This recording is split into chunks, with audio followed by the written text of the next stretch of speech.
Hi, I'm Milla and welcome back to another filler video here on the channel. These are a series of occasional videos where I will just talk about random topics in a one-shot, one-cough take with some notes, but generally will be about things I don't normally touch on in my more structured essays. So, with all that said, let's jump into this discussion on limited prints after you like, comment, subscribe and the algorithm boosting stuff, so thank you. So I want to touch a bit on why I've grown from initially loving the limited print model to, I don't want to say hate, but I do fundamentally dislike it now. Not because limited prints are a bad thing, but because of how companies, and by extension the economic system that these limited print companies operate in, have abused the model. So I'm going to talk a bit about my personal experience. Now, I used to be I say former games collector because due to my situation I talked about elsewhere, I don't collect games anymore. And it's not because of limited prints, I will say that. Although I do think in terms of specific games it does factor in, but we'll get to that. So my personal experience, I used to be quite big on the Vita back in the 2010s. I love the system, I still think it's a fantastic platform. And that brought me back to the days when limited run were a thing, because I actually remember, I actually did buy a copy of Breach and Clear as part of their initial lot. And that was the game that started the company. It was the game where they took the risk and deemed it to be a success. It was, to be fair, I never played the game, but it felt good to support Breach and Clear. And bear in mind, that attitude I had then is much different to now. I wouldn't have that now. But it felt good to support Breach and Clear and prove that a model for releasing games outside of conventional retail channels was viable. Because again, that's not actually a bad idea. And obviously, while Breach and Clear was not the first, that honour goes to the likes of Retro City Rampage. It was the first example that really began to kickstart the limited print model. So the idea behind the limited print model is you release a game in limited quantities or via an open pre-order, and you only make enough as you need, and also to cover returns and stuff. And that is your print run. So it's meant to be, on paper, a halfway house between releasing your game at retail and bearing all those risks and potentially huge losses, or releasing your game digital only and losing out on the lucrative collector's market.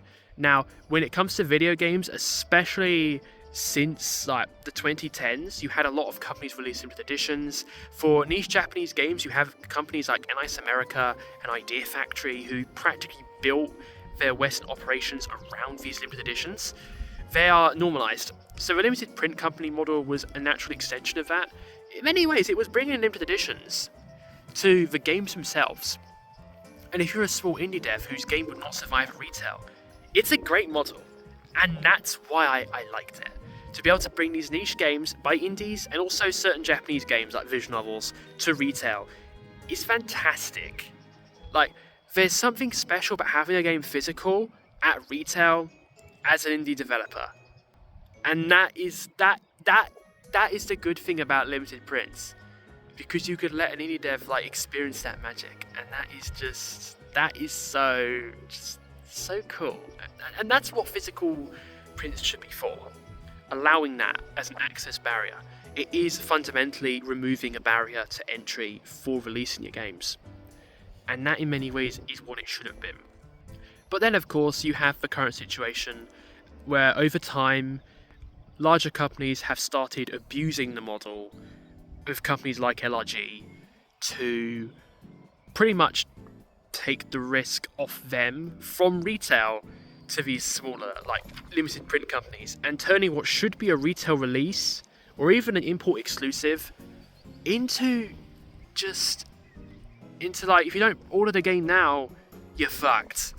That's pretty much what it's become, and you're asking people to pay £50 up front. Bear in mind I'm in the UK, so the UK is going to cost more than other regions as well, because there are only a couple of companies in the UK, I believe, out of all the print companies. Super Rare is the most notable one. There might be another one. I think there's Strictly Limited in Europe, and oh god, we gotta fucking talk about them as well. It's mostly an American thing. So because it was mostly an American thing, if you're outside of the United States, you would be paying a fuck ton of shipping costs. and you've also got to pay import VAT. Now, I'm not going to go into the whole is taxation good and that kind of debate today. What I will say for the purposes of this video, taxation is a form of protectionism, but it's also a barrier to entry.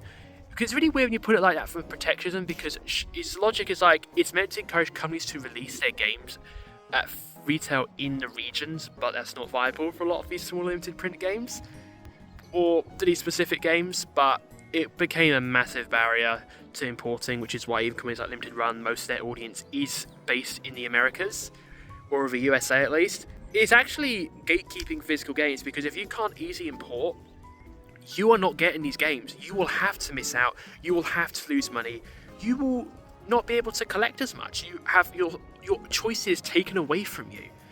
And it's really interesting to say that as a British person who is experienced with importing, because even before the limited print model came, in many ways it's an evolution of what we had to deal with for a lot of niche games in like the 2000s and 2010s, where these America-centric companies who localize Japanese games, they only give a shit about the United States, they don't care about Europe, they don't give a shit, they will just say, we'll put it on PSN, maybe, but you'll have to import it, and that's what we did. Like, that is what Europeans had to do for JRPGs. And obviously there are some exceptions, especially in the past, where sometimes Europe would get exclusives like Terranigma, but the US would not. But generally, if you're in Europe, you'd have to import. And limited print companies fundamentally continued that model. So if a game didn't come to retail, it became an import exclusive. Whether or not it's via a retail release, like Arc System Works does in Asia for a lot of stuff, like Square Enix stuff, or the limited print companies. And it's really bad as well, because it starts becoming a piecemeal of, okay, is this game getting a retail release here? If so, does it have English? Okay, where can I get it from? Oh, it's PlayAsia. Okay. Oh, yeah, we're gonna, yeah. The limited print companies themselves is also where a lot of the problems came from and why I grew to dislike them. For a start, there are so many companies that came out. We had, of course, Strictly Limited, who kind of became known for promising so many games, taking money for pre-orders, but they're not fulfilling them, but to the point where they still have dozens of games not sent out yet. And there is speculation that hasn't been confirmed they were just using pre-orders to pay for older games, and just an awful model, to the point where in games who they used to partner with no longer work, so they have their own store, and they've had to stop doing pre-orders for new stuff for the most part. And then you've also got companies like Devolver Digital, who had a whole bunch of controversies. There was one with Gato, which that was a mess as well. I didn't buy that game, but it did have one. And now they've been made redundant because Devolver Digital themselves took over from them and now release what Devolver would do at retail. And it's just a controversy and an absolute fucking mess. And then, of course, Limited Run themselves became controversial, which has now got multiple expose videos, including from Colin Moriarty, of the culture and the toxicity, and just way too much to go into here. I encourage you to go watch those two exposés, they're fantastic and goes into so much stuff. An awful company with an awful culture that went right from the beginning, and yeah, this was the ambassador for limited printed games. Because of just, they take too fucking long to make stuff, and they just stopped giving a shit about quality. And this was before the various things wrong with their physical retro releases, pretty much because Joss has the attitude of allegedly, oh, it doesn't matter because they'll just be put in boxes because that's who we sell to. We sell to people that will do that. Contempt for the customer. And this is the mindset that drove limited prints from the beginning, from Limited Run, and other companies have took over. This is why you've got companies like Sega and Konami working with Limited Run to release stuff that they themselves should be putting at retail, but instead it's like, no, we're just going to do Limited Run because we don't want to do it retail. You're telling me fucking Sega can't afford to release games at retail themselves, all their limited editions. Limited editions themselves, yeah, that's a mess as well. That's where a lot of the quality stuff came from. But also another thing worth touching on, limited print companies have heavily impacted on consumerism. They have worsened the increasing trends of consumerism, where people will just encourage to give into FOMO and buy stuff they don't need, buy games they might not like. And this is something that I had in the past, where I would buy something from a limited print company if it looked cool. I'd spend £40-50 on it, and then I'd play it, and I'd be like, okay, Was this a good game? Maybe. Was it worth 50 quid? Not really. It's like, you encourage you to spend money that you always wouldn't spend. Especially with like companies where previously you'd wait for games to drop in price at retail, you'd just get them on limited prints, and there's no guarantee you'd even like it. And it's just not good for the planet or your bank balance as well. And that's something I became really conscious of as well as time's gone on.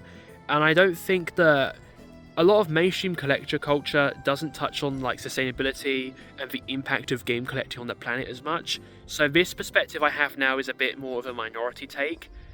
But limited print companies have heavily driven consumerism, and by extension helped add to the game industry's impact on the planet, which is not a very good impact, let's just say, in terms of the physical stuff. And especially when you've got companies like Limited Run who basically make defective shit.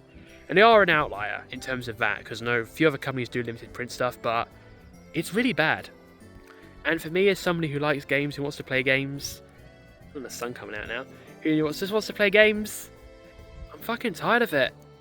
I don't want to fucking keep having to go around and see, oh, is this a limited print?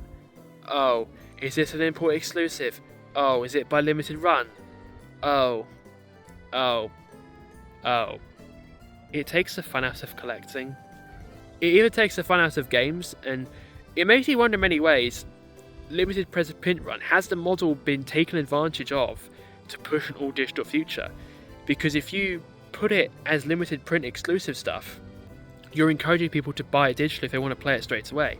And there are people that will do that, and I think that's fair. If you want to play it day one, you'll do it, and if you really want to play something, it makes sense to do that.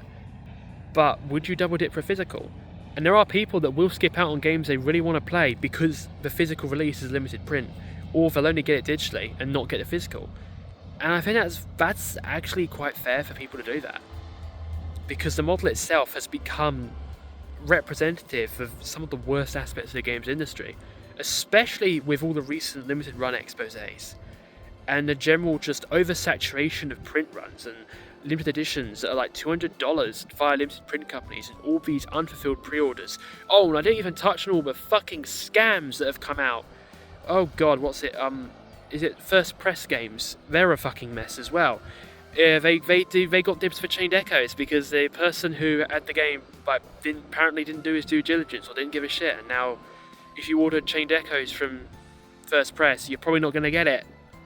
Yeah, this is the mess that physical collecting has become, and that is why I've grown to dislike limited print companies. I love the model on paper, but it's been ruined by the system it operates in, where people are just going to focus on money at all costs and potentially taking options away from people who just want to play games, and just making gaming more of a minefield over how to get the best versions to play rather than about just enjoying video games. Like, that's the tea. And it's bad to say, and it is partly why I got sick of like collecting, because people, they're just not going to want to deal with that. They're just going to want to cut their losses, and I don't blame people for that. And limited print companies, they have factored into the decline of physical games. That it was unthinkable for me 10 years ago, who genuinely believed that physical games, they were the only way forward to protect gaming, because that was a narrative pushed in collector circles. It's a narrative that I now know is wrong, because again, we need legal regulation to actually amend the issues with digital ownership, as well as physical game eco-waste, which I've talked about elsewhere.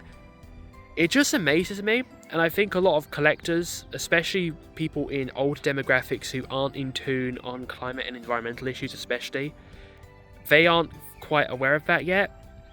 That I really want to see more of, so more people can understand like how in a better world for everyone, not just video games, but in terms of video games specifically, where limited print companies are a part of the solution and not driving the problem. And yeah, would I ever buy a limited print again? At the moment, no, but that's more because of my life situation. If I had a collection at home, would I buy it? Maybe, depending on the game.